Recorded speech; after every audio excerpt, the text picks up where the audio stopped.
Hello friends, তোমরা সবাই কেমন আছো? তো আজকে দেখো আমি যে রেসিপিটা নিয়ে এসেছি, আচ্ছা আশা করি বাচ্চা থেকে বড় সবারই ভালো লাগবে। কিন্তু এটা অনেক বাচ্চাই আছে না যে হয়তো রুটি খেতে চায় না, ঠিক আছে? বা শুধু শুধু বড় আমরা যে মানে হেলদি ফ্যাটের জন্য ঘি দিয়ে বা বাটার দিয়ে যে পরোটা করে দিই, আজকে খেতে চায় না না। আজকে রেসিপিটা তাদের জন্য। তো দেখো আমি এখানে আজকে বানাচ্ছি কি, সেটা তোমাদেরকে পরে বলছি। তোমাদেরকে জাস্ট যোগ করলাম। তো দেখো আমি কড়ার মধ্যে তেল দিয়ে পেঁয়াজ নেড়ে নিয়েছি। তার মধ্যে আমি দিয়ে দেবো হলুদ। আর আমি এখানে একটু রঙের জন্য কাশ্মীরি লঙ্কা গুঁড়োটা ইউজ করেছি, ঠিক আছে? তোমরা এটা স্কিপ করতে পারো, ঠিক আছে? একটু রং হওয়ার জন্য আমি জাস্ট এটা ইউজ করেছি, এটা একদমই ঝাল নেই। আর হয়তো এটা বাচ্চাদেরকে না দেওয়াটাই ঠিক, তাও আমি আজকে ইউজ করলাম। তো দেখো আমি এখানে দিয়ে দিচ্ছি নুন।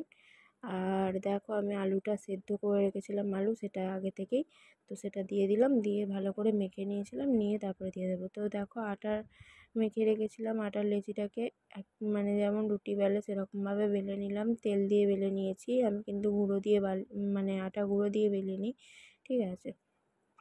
দেখো আলুটাকে ভালো করে দিয়ে দিতে হবে, দিয়ে আমি যেইভাবে হাতের সাহায্যে করছি তোমরা সেটা দেখে নাও, এইভাবে করে নেবে।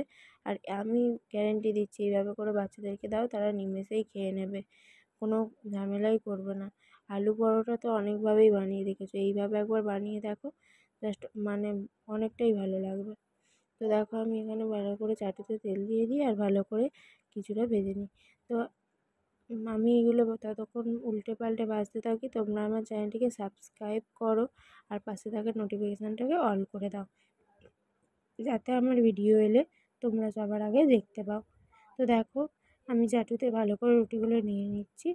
আর অবশ্যই তোমাদের একটা কথা বলি, আমার ভিডিওগুলো যদি ভালো লেগে থাকে অবশ্যই তোমরা লাইক এমন কমেন্ট করো, ঠিক আছে?